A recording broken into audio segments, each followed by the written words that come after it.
This is Hans Zimmer. Hi, Anne. It's good to see you. Welcome. Thank you for having Come me. on in. Where are we here? In Santa Monica? We're in Santa Monica, in California, in America, and we're just about to go into my writing room. I suppose this is where I'm supposed to say this is where it all happens, but most of the time it doesn't happen, and it's just the room I procrastinate in the most. And well, you have a piano on the left. I have a piano which gets touched occasionally, but usually what happens is, I find one of the books and then sit down and start reading and not really do the work, but, that's not really a good thing to tell anybody. And there's a lot of technology around still. I still like my old Moog synthesizers that make a great righteous racket. This whole room really came about because I was leaving all my books on the floor, etc., and we started running out of wall space. So I thought I'd build myself a little library. I'm going to do and since I spend 24 hours a day, pretty much, every day of the year in this room without windows, I thought, I might as well make it fun and make it comfortable and cozy. And yes, it's being European, I was missing the art, and so there is a real Egon Schiele hanging on the wall. I'm going to go up to that. I love him. You don't get that too often. So did you have like a set decorator help you with this? Sort of, but it was mainly me having like a midlife crisis and drawing things on napkins and finding really good carpenters. Well, the thing was, I was going to go back to Europe.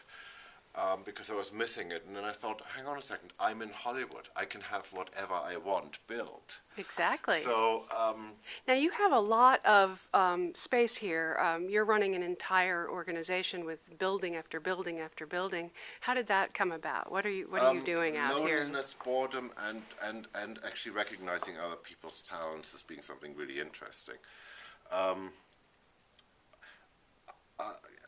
really, it started off with, me building a little studio and a friend coming along going, oh, you're building a little studio. I need to build a little studio. So suddenly there were two of us building something, and it kept on growing. It kept on growing, and people come and go. But there's for me, there's something really great about hearing somebody else's music and really being challenged by how good they are. That's on the one hand, and then going back to my room and going, oh God, what I'm writing isn't that good. So there is a lot of competition here on a sort of an How many artistic people level. are housed here? I think it's about 10 composers plus their assistants and and everything else that goes with it. And it's. It's sort of, sometimes I say it comes from my band days, that the idea that people can collaborate in that way. But it works really well for filmmakers as well, because, it becomes a conversation as opposed to just this sort of one-on-one, where I write something and the filmmaker, there's always that moment where you have to play it for the first time, which is terrifying for both the filmmaker and the composer, of course. But, by knowing that there are people here who can play an instrument amazingly well, for instance, or the way we just throw ideas around at each other, and it's a creative environment basically, and most of the filmmakers feel very comfortable here. Well, the center of the room, if I'm not mistaken, is over here. Pretty much. And you are working, it looks like, on Chris Nolan's Inception. Yes. Which you're not allowed to show me. No, I'm not even allowed to say the word. But up here on this big flat screen, is this where you would play the movie itself? Absolutely. And then, basically I have my little computer in front of me, and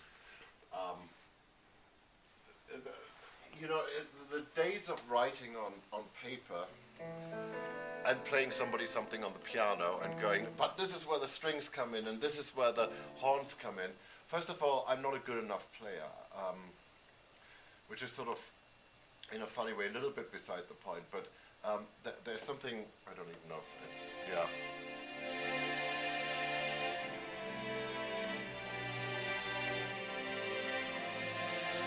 You instantly have a different emotional quality to the thing, and suddenly the filmmaker and I, we are having a real conversation. We're really having a conversation about what the music will do to that shot, what the music will do, with its full orchestration in there.